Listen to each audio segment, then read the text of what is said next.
Hello students, today we are studying the magnetic induction due to a current in a long straight wire.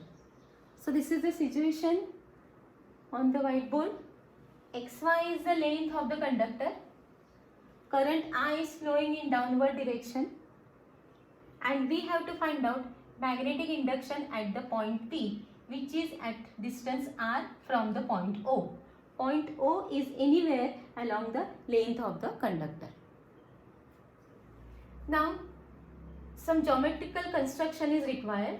Before this, first find out the direction of the magnetic field using the Fleming's right hand thumb rule. If current is flowing in this direction, so hold the conductor. This is the direction of the current. Coiled fingers are coming out, so direction of the magnetic field is outward. Right? Now to find out the magnitude, geometrical construction is required. From the point P, join this point P to the ends of the conductor at Y and X. Then the angle made by this point P with the ends of the conductors are let alpha 1 and alpha 2. Okay. To find out the magnetic induction at the point P, we will use the Biot-Savart law. This is the application of the Biot-Savart law. So the Biot-Savart law is applicable only for the small length of the conductor. So for this, we will consider dl is the small length of the conductor between the points C and D. And first we will find out magnetic induction at the point P due to the small length element dl, and then we will integrate it to find out the entire magnetic induction due to the entire length of the conductor. So let's describe the point P.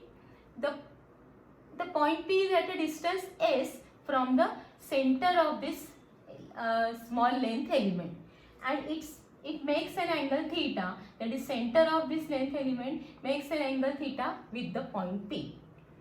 And let the angle APO is alpha. Let this distance AP be S.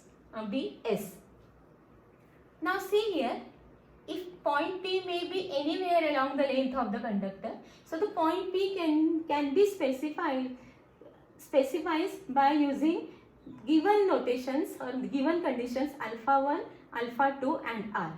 If alpha 1, alpha 2 are changes, or if P is changing, then alpha 1, alpha 2 and R will change.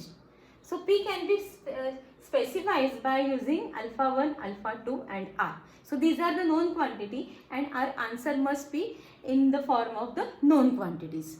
Okay. So first we will apply the Biot-Savart law for the small length element, that is magnetic induction produced at the point P due to the small length element dl is given by mu 0 upon 4 pi I dl sin theta upon s square.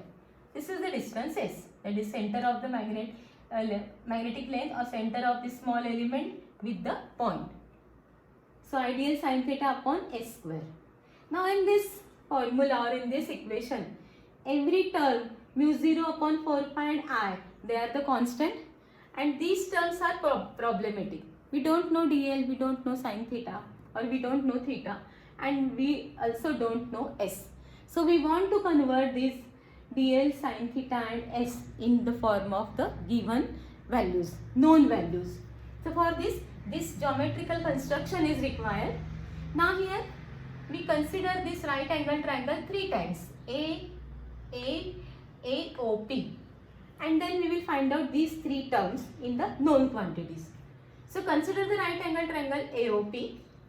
This is AOP. The sum of the angles is equal to 180 degree. Therefore, theta plus alpha plus 90 degree is equal to 180. Right? Therefore, theta is equal to, simplifying this, 90 minus alpha. So sin theta is equal to, multiply sin on both the sides, so sin theta is equal to sin of 90 minus alpha. So sin 90 minus alpha, that we know it is equal to cos alpha. So sin theta we are getting in terms of the cos alpha. Let this equation number 2. Now again consider the same triangle AOP and find out the cos ratio, cos alpha. This is alpha. So cos alpha will equal to R upon S. That is what? Adjacent upon hypotenuse, R upon S. So S is equal to R sec alpha. Yes, S is equal to R upon cos alpha, and 1 upon cos alpha is sec alpha. So this is equation number 3. So S is in the form of the given quantities R and the angle alpha. Now again consider the same triangle AOP and now find out tangent of alpha, tan alpha. So tan alpha is equal to opposite upon the adjacent. So tan alpha is equal to L upon R. So L is equal to R tan alpha. Now differentiate this equation. Okay. Differentiate this equation with respect to alpha. Differentiate equation with respect to alpha. So what you will get? dl by d alpha is equal to d by d alpha of R tan alpha. Now again R is constant quantity, so it is outside the sign of differentiation, and differentiation of tan alpha, that is d by d alpha, differentiation of tan alpha is equal to sec square alpha d alpha. Sorry, sec square alpha is the integration, is the differentiation. So dl is equal to R sec square alpha, and this d alpha you can write on this side, so it will be d alpha. So dl is equal to R sec square alpha d alpha. So again dl we are writing in terms of the known quantities R and the angle alpha. Okay, so this is equation number 4. So we are having 3 equations, 2, 3 and 4. All these values we have to substitute in equation number 1. So substituting these equations 2, 3 and 4 in equation number 1, what we will get? dP is equal to mu 0 upon 4 pi constant, I is constant. dl is what? dl is R sec square alpha d alpha. So this is R sec square alpha d alpha. Sin theta, here it is cos alpha. So this is cos alpha divided by S square. S we are getting R sec alpha. So this is R square sec square alpha. So this sec square alpha is cancelled. This one R is cancelled. And what things are remaining? Mu 0 upon 4 pi I cos alpha d alpha upon R. Let this equation number 5. What is it? It represents the magnetic induction at the point P due to the small length element dl. What is our aim? We have to find out magnetic induction at the point P due to the entire length of the conductor. So what is the well-known step? After this, to find out the total magnetic induction, we have to integrate the small quantity which we are finding now. So this is integration of dV, I cos alpha d alpha. Now again integration required the limits because the angles are restricted up to here. So the maximum angle is alpha 2 and the angle in negative direction is alpha 1. So what will be the upper limit of the angle alpha? This alpha can be extended up to alpha 2. So this is the upper limit, and lower limit is this angle can be extended up to alpha 1, but this is in negative direction. So this will be minus alpha 1.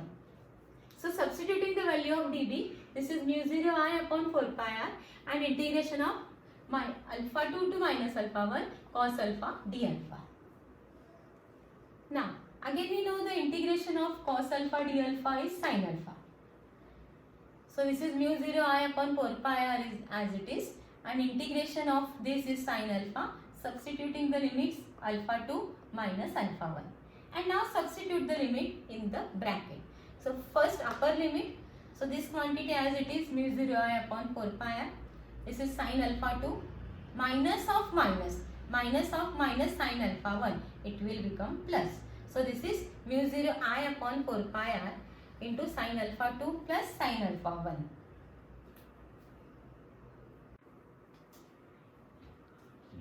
Now we have the final equation to find magnetic induction at a point P is mu 0 I upon 4 pi r into sin alpha 1 plus sin alpha 2. So this equation is in the terms what the quantities are given to us. Current is known, alpha 1, alpha 2 angles are known to us. So this is final equation. Now we have the two special cases. That is, if this point P is very close to the center of the conductor, then what will be the magnetic induction? Okay, point P is very close to the center of the conductor, then magnetic induction that we have to find out. Now what is the position? Now see in this diagram, we have to find out alpha 1 and alpha 2. Other things are the constant. So this is the straight conductor, this is the center, this is the point P which is very close. Then to find out alpha 1 and alpha 2, as it is the center point, so alpha 1 and alpha 2 are equal, and this angle is very small, very small. So this angle must be nearly equal to 90 degree, these two angles. So in this case, when point P is very close to the center of the conductor, alpha 1 and alpha 2, they are equal and they are equal to 90 degree. So sin 90 equals to 1. So this will be 1 plus 1 will be 2. So we have the equation at the center, near the center of the straight conductor is mu 0 upon 4 pi into 2I upon r. Now next second case, if we consider the point P is very close, or it is at the one of the end of the conductor, means if this is the conductor and here is the point P which is at one of the end of the conductor, we have to find out magnetic induction at this point. Means point P specifies the alpha 1 and alpha 2. So if I join this, again this is very small angle, so this angle is 90 degree, nearly 90 degree. So alpha 2 is 90 degree and there is no conductor because we are finding at the end of the conductor. So alpha 1 is equal to 0. Or another situation, if you want to find out at this end, suppose here if you want to find out at this end, then you have to find out this triangle.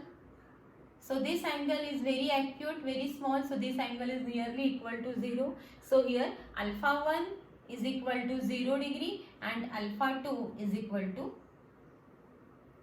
alpha 1 is 90 degree and alpha 2 is equal to 0 degree. So the second case, if point P is at one of the end of the conductor, then alpha 1 is equal to 0, so alpha 2 will equal to 90 degree, or otherwise vice versa. So the magnetic induction, sin 90 is 1 and sin 0 is 0. So 1 plus 0 will be there. So the magnetic induction at the end will equal to mu 0 upon 4 pi into I by r. Now see these two equations, equation 7 and equation 8.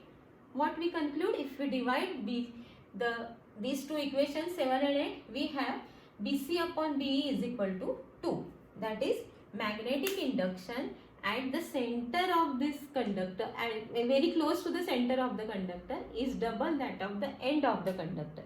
It means that magnetic induction changes at the center.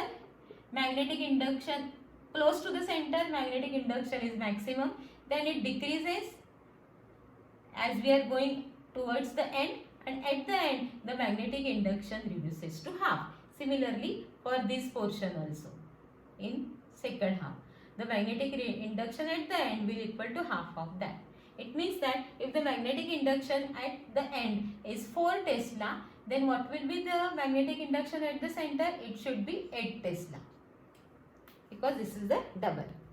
Okay, so this is magnetic induction due to current in a straight long wire.